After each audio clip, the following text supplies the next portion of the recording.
Okay, thank you, Dale. Scott Burton.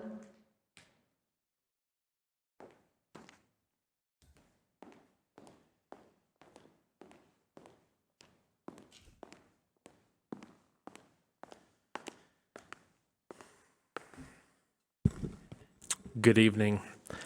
My name is Scott Burton. I have 2 children at Copeland Manor and a daughter who will be joining them next year. And what I hope to accomplish with this public comment is just to highlight some of the opportunities that exist in a school outside of the formal instruction. But the problem is that I don't necessarily know everything that takes place with my kids and their teachers.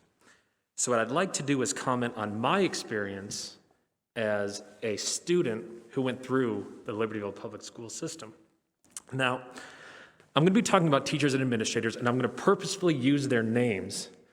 And I'm doing that because, as far as I'm concerned, our teachers and administrators can't get enough recognition.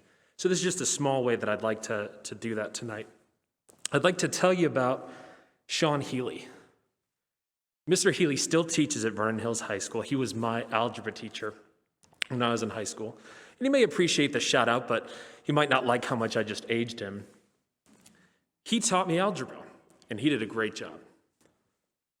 But after class, I had the opportunity to talk to Mr. Healy about real life lessons, about becoming an adult, about setting goals and attaining them. About 6 months ago, I returned to Vernon Hills High School, met with him, and kind of shared with him some of my success, and what he taught me it was a great opportunity for me. I'd like to talk to you about Mr. Mark Busing, Mr. Mark as we called him. He was my physics teacher. He's still at Libertyville High School. And yeah, he taught me about physics. And I'm willing to state that he's probably one of the best physics teachers in the world, truly. But after class, we talked a little bit about his background. He was an electrical engineer who worked on missile defense systems. And I had the opportunity to learn about ingenuity and creativity and working as a team and building something bigger than you could yourself. And it was actually some of those conversations that led me to join the United States Marine Corps when I graduated from high school. When I came back from a combat deployment about 3 years later, I met with Mr. Mark in my parents' backyard, shared a beer with him, and I'll tell you, till this day, it's one of my favorite memories that someone that I admired so much had admiration for something that I did. Now District 70. If you were to ask the 6th grade me about Mrs. DeClerc, my science teacher, I would have said, she assigns entirely too much homework. And she probably did. I went in and told her, as a 6th grader, I don't understand chemistry. How can you demand I have such a detailed approach? But as an adult, I can recognize that she was very intentionally crafting my work ethic. There's a guy, Van Anderson. You don't know him. He's not a teacher, but he's one of my dearest friends. He's the kind of guy that you wish everybody could have as a friend, because we've shared the great times and also the really bad times. But that friendship started as 2 kids throwing snowballs at each other in the Copeland Manor playground. And it developed as we played 2-hand touch football outside of Highland Middle School on the fields there. And I know we have a time limit, so I have countless stories like this, but one more is very significant to me, and I think to our discussion here, and that's when I was in 5th grade. When I was in 5th grade, my Copeland Manor principal pulled me out of class, and he walked with me up and down the halls. And I can't tell you how long that happened, but what he was doing is he was comforting me as my mother lay in a hospital bed battling a brain tumor.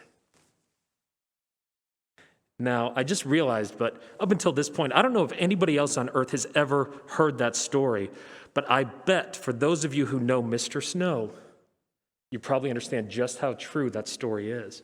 So my point is, there's all these opportunities that can't take place over a remote learning environment.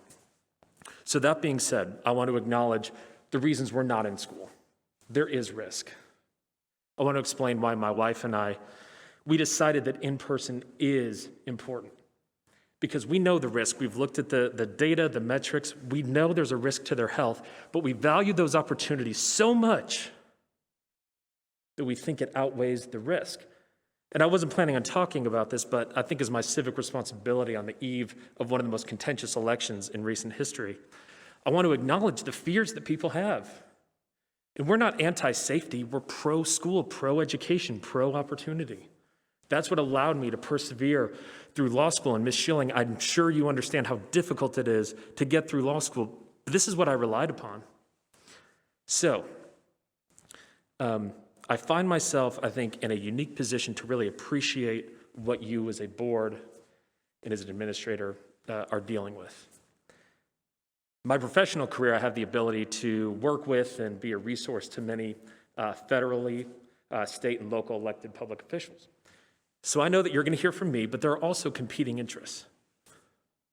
I know that no matter what you decide when it comes to in-person school, there's going to be at least some level of public outcry. And I know that no matter what you decide, you will become the target of public criticism, whether it's justified or not. That's just the way it goes. So knowing that, I stand before you as a concerned father and ask you humbly and very respectfully to give our kids these opportunities back.